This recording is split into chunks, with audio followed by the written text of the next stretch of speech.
ચાલો આપણે વઘારેલી ખીચડી માટે હવે શાક વઘારી દઈએ. શાકને ધોઈ કાઢ્યું છે. સૌ પ્રથમ પહેલા જીરું નાખી દઈશું. જીરુંને સારું તતડવા દેવાનું.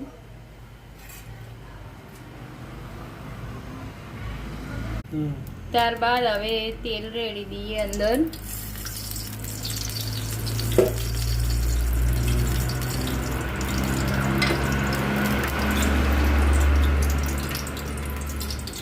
ત્યારબાદ લસણ, આદું,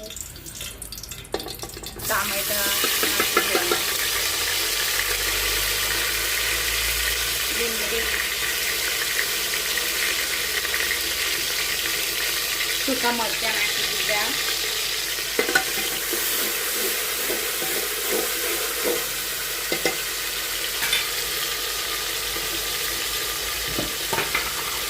સૂકું મરચું નાખી દેવાનું 1 ચમચી. અડધી ચમચી લાલ મરચું નાખી દેવાનું.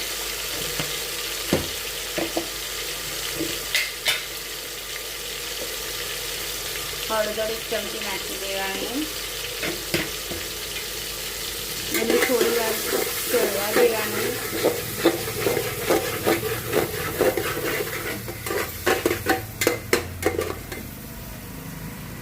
ત્યારબાદ તુવેર, પાપડી, બટાકા બધું નાખી દેવાનું.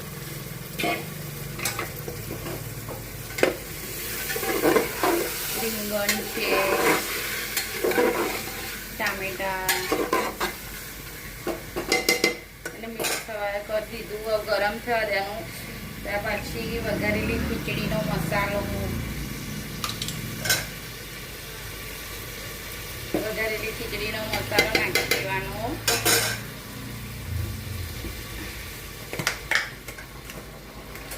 ત્યારબાદ ધોના પાવડર થોડો નાખી દેવાનો.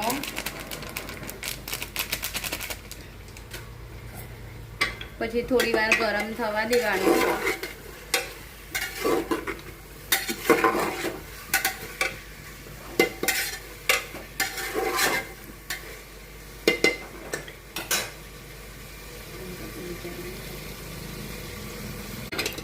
હવે થોડું પાણી રેડી દઈએ.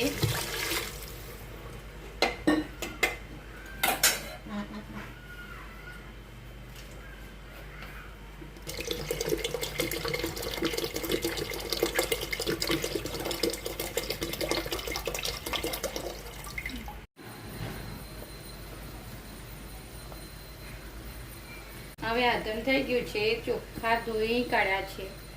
હવે એની અંદર ઓળ દેવાનું.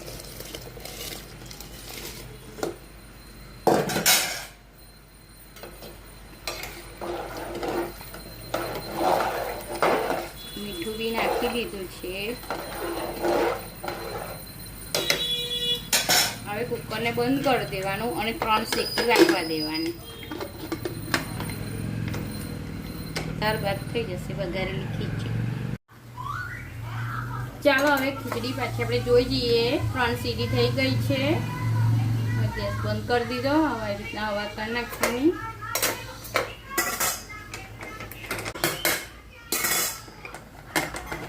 આ થઈ ગઈ છે સરસ મજાની વઘારેલી ખીચડી.